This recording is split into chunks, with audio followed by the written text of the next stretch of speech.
Ya, itu pernyataan dari Irfan Widianto yang tadi juga sempat disebut-sebut Pak Arianto dan juga Pak Aan, adanya seorang peraih Hadi Makayasa 2010 yang akhirnya terjerat dalam kasus ini, Irfan Widianto.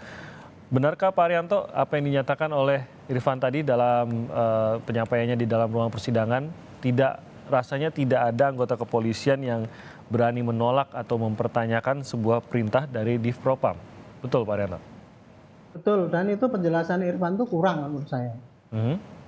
Kalau mau menjelaskan begini Pak, kehidupan di dalam polisi itu Pak ya, ketika kita dulu dibentuk pertama kali itu Pak, yang dihilangkan adalah dinolkan kita itu punya niat, punya kemampuan gitu, harus dinolkan sehingga kita harus patuh pada aturan, harus patuh pada pimpinan. Itu yang dianukan Pak, yang digemblengkan gitu, sehingga dia keluar itu nggak boleh membantah pimpinan. Itu yang tercetak itu Pak di dalam kehidupan polisi gitu. Akibatnya apa?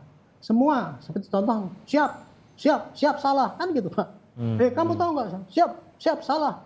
Lucu kan itu Pak. Tapi itulah yang ditanamkan dari kecil itu Pak gitu. Makanya itu kalau perintah atasan merintah pasti jawabannya nomor satu siap dulu.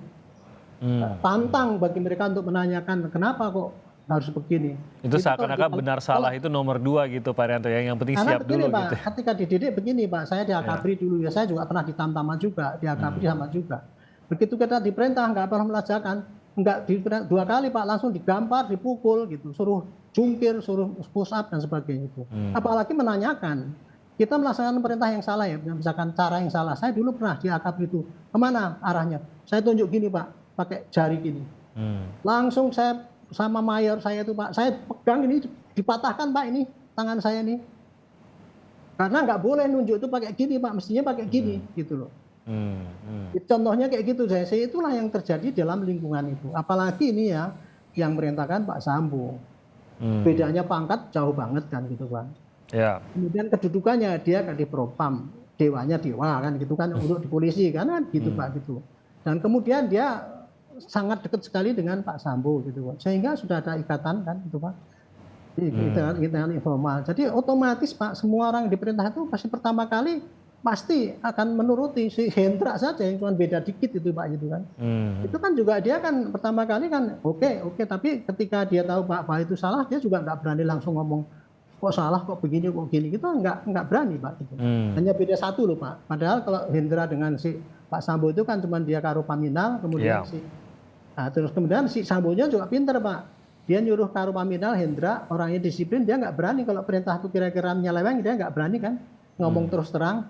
Dia kemarin dia bilang, takut saya nggak berani perintah daripada saya dibantah kan gitu, mendingan saya nggak sampaikan kan gitu. Itu omongannya Sambo itu Pak itu. Tapi kalau kepada bawahan bawah, ya otomatis dia bawahan nggak pernah ada Pak yang menyampaikan Pak. Nah yang kedua Pak, mengenai perintah itu Pak, kan itu berjenjang itu Pak.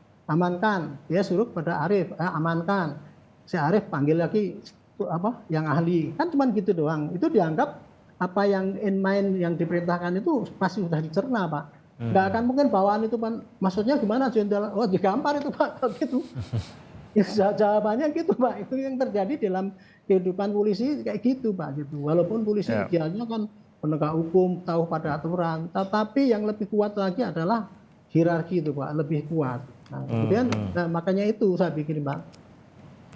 Nah, Pak Arianto, kalau melihat seperti yang tadi Pak Arianto sampaikan, ini kan perbuatan, lagi-lagi saya akan menekankan bahwa perbuatan yang salah ini sudah dilakukan oleh sejumlah pihak, bahwa itu perintah otaknya di Ferdi Sambo, yaitu nanti mungkin itu bisa dilihat oleh pengadilan. Tapi dalam detailnya itu, dalam turunannya itu sudah ada perbuatan-perbuatan merusak, menutupi dan lain-lain, menghilangkan yang sudah dilakukan. Dan Anda menggambarkan tadi bagaimana rasa-rasanya tidak mungkin menolak begitu. Rasa-rasanya tidak mungkin mempertanyakan, bahkan jangankan menolak, mempertanyakan saja tidak gitu. Padahal mungkin dalam diri, saya yakin kalau tadi Pak Arianto menceritakan dimulai dari nol, tapi kan tidak menghilangkan hati nurani begitu ya Pak ya. Pasti mungkin ada rasanya ada yang salah. Seperti tadi dikatakan, kok ada yang janggal di sini pada saat polisi memeriksa ke kediaman Ferdi Sambo gitu. Itu tetap ada begitu Pak Arianto. Nah kalau begitu apakah memang ya mau tidak mau ini harus dilihat bukan momentum untuk menghukum orang, mengingat bahwa mereka pun adalah korban dari sebuah sistem. Sehingga yang harus disalahkan memang ya ada sebuah sistem di dalam kepolisian yang harus diperbaiki dalam hal ini, karena kita tidak ingin juga perbuatan yang mereka lakukan ini terulang, Pak. Mungkin tidak dengan cara menghukum mereka dalam pengadilan, tapi dengan cara mungkin memperbaiki sistemnya. Karena kalau sistemnya tersebut tidak diperbaiki, maka bukan tidak mungkin kita akan melihat anak buah yang melakukan sebuah pelanggaran karena menuruti atau terlalu takut untuk tidak menuruti atasannya. Kalau ini diteruskan begitu, Pak Haryanto. Ya, kalau saya ada dua pandangnya, ya, Pak. Kalau sekarang ya pemidanaan ini adalah ya Pak ya, itu kan untuk membuktikan yang didakwakan kan Pak. Ya. Apa yang didakwakan untuk obstruction of justice? Kan jelas Pak, bahwa ini semua dianggap melakukan tindakan merintangi penyidikan. Nah, definisi daripada obstruction of justice itu secara pidana ya Pak, itu harus ada niat daripada orang itu Pak, bahwa dia melakukan perbuatan itu adalah untuk merusak penyidikan kan gitu Pak. Dan perbuatannya ada gitu, walaupun perbuatannya sepotong-sepotong. Ya. Kan dari persidangan kita bisa kelihatan Pak, mereka itu pada waktu berbuat, dia tuh tidak tahu Pak bahwa itu dalam rangka penyidikan atau tidak gitu Pak. Hendra dibilang suruh pengamanan, kemudian Baik Kuning karena dipanggil karena ahlinya itu memindahkan data, dia kan nggak ngerti datanya itu tadinya untuk menyembunyikan anunya Pak Sambo. Jadi dari dakwaan itu sendiri itu menurut saya sih secara terang benderang sudah jelas sekali Pak, itu tidak memenuhi syarat untuk mereka itu untuk dipersalahkan gitu Pak. Unsurnya kurang. Tetapi kemudian kalau kita lihat ada korban yang meninggal, ya meninggal itu kan karena ulahnya Pak Sambo kan gitu Pak. Nah kemudian kalau kita hukum ini untuk pembinaan itu tadi Pak, apakah ini kemudian kalau dia kan toh ada yang kesalahan. Yeah. Saya kira pembinaannya ya boleh juga dia mereka tetap dikenakan sanksi ya Pak ya. Tapi sanksinya yang berimbang dong. Jangan sanksi kemudian sanksi pidana menurut saya. Itu tadi Pak Widiarto kan mengatakan hukum itu macam-macam kan. Ada sanksi pidana, ada perdata, ada administrasi, ada macam-macam kan itu.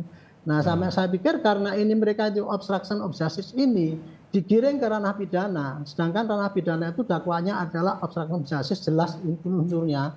Dan menurut saya nggak terbukti itu ya. Walaupun para saksi ataupun pengadilan masih ahli masih berdebat ini perintah di bawah kuasa dan sebagainya. Menurut saya itu nggak usah diperintah, mereka nggak ngerti apa yang diperintahkan itu untuk mereka penyidikan kok. Itu saya kira gitu Pak. Jadi kalau untuk pembinaan jatuhkanlah mereka dengan hukum yang setimpal dengan kesalahannya. Jangan sampai gara-gara orang yang sial Pak. Saya coba bayangkan ya kalau itu anak kita lah, atau Pak Hakim aja bilang kalau itu yang dipecat itu anaknya Pak Hakim, dia mau ngadili gimana coba? Oke. Pak, saya ini pendapat dari Pak An lagi-lagi bahwa nanti kita akan lihatlah hakim memutuskan seperti apa. Tapi kan yang kita tidak inginkan adalah hal seperti ini terulang lagi, bahwa bawahan tidak bisa menolak atau mempertanyakan sebuah perintah yang memang secara hati nurani pun sudah tahu ini tampaknya ada yang janggal, ada yang salah di sini. Tapi saya dibangun untuk melakukan hal tersebut, untuk menuruti perintah atasan tersebut. Rasanya ini juga berbahaya kalau memang ini diteruskan begitu. Apakah ini bisa selesai dengan menghukum para terdakwa di sini, atau justru ini sebuah pertanda bahwa ya seharusnya ada kerja besar yang lebih besar lagi untuk memperbaiki hal ini, dan ini menyimpan bahaya kalau memang diteruskan, Pak An? Ya, saya teringat persidangan Eliezer ya dalam hal ini. Karena waktu itu hakim bertanya pada Eliezer, itu di mana? Gitu. Di waktu kosek ya. Gitu. Terus dijawab ya dalam pendidikanmu kamu diajari apa? Diajari melaksanakan perintah atau diajari membuat strategi. Gitu. Nah di dalam pangkatnya dia yang sekitar 17 atau 18 ya, range-nya dengan seorang jenderal karena dia yang terbawah, ya dia hanya dididik untuk melaksanakan perintah. Apa saja perintahnya ya dia laksanakan. Nah itu yang ingin digali oleh hakim pada waktu itu. Nah disinilah sebenarnya kita perlu merujuk pada postulat terkait dengan perintah jabatan ini. Bahwasanya pertanggungjawabannya. Jadi pertanggungjawaban tidak akan diminta terhadap mereka yang patuh melaksanakan perintah, tetapi akan diminta kepada pihak yang memberi perintah. Ini hukum dasarnya ya, atau asas dasarnya. Nah, sehingga dalam konteks ini memang harus betul-betul bisa dibuktikan. ada mens rea, ada niat jahat, ya, dan ada perbuatan melawan hukum dari yang dilakukan oleh para terdakwa yang sekarang ini terkena obstruction of justice dakwaan. Nah, inilah memang persidangan-persidangan ini kalau hari ini adalah untuk mendengarkan ahli dan seterusnya, ya itu memang alat bukti, ya salah satu alat bukti bagi hakim untuk nanti membangun keyakinannya. Setelah kemarin melakukan pemeriksaan terhadap para saksi dan begitu kan, nanti setelah ini dilakukan pemeriksaan terhadap para terdakwa.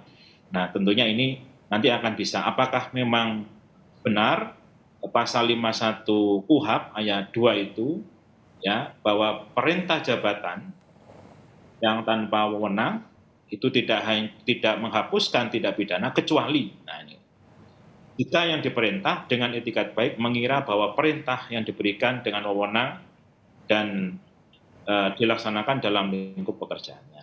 Ini memang harus bisa dibuktikan, dan semoga ya, dalam persidangan-persidangan ini nanti bisa clear, ya, Pak Timothy, memang betul-betul bisa memberikan rasa keadilan. Karena memang ke depannya, ya, karena polisi atau juga tentara itu kan alat negara yang mempunyai tugas tertentu, yang satu pertahanan, yang polisi kan keamanan. Nah, untuk ini kan diperlukan suatu jalur perintah otorisasi yang kuat, ya. Tidak menjadi masalah itu sendiri. Nah, peristiwa ini saya sepakat dengan Mas Timothy tadi, ini memang harus di-clearkan, betul-betul bisa menjernihkan mana yang nanti bisa membebaskan atau bahkan ya hanya mengurangi saja, ataukah malah ini ya masuk ranah pidana, sehingga bagi nanti para aparat penegak hukum dalam hal ini ya tidak semena-mena gitu. Karena masalah ini tidak hanya terjadi di Jakarta saja sebenarnya. Kami di Malang juga mengalami ini, hampir sama dengan ini, ya peristiwa Kanjuruhan kemarin kan begitu kan. Itu juga atas perintah dan sebagainya. Jadi ini semoga mengklirkan dan menjadi sebuah putusan yang bagus, yang bisa dirujuk oleh hakim.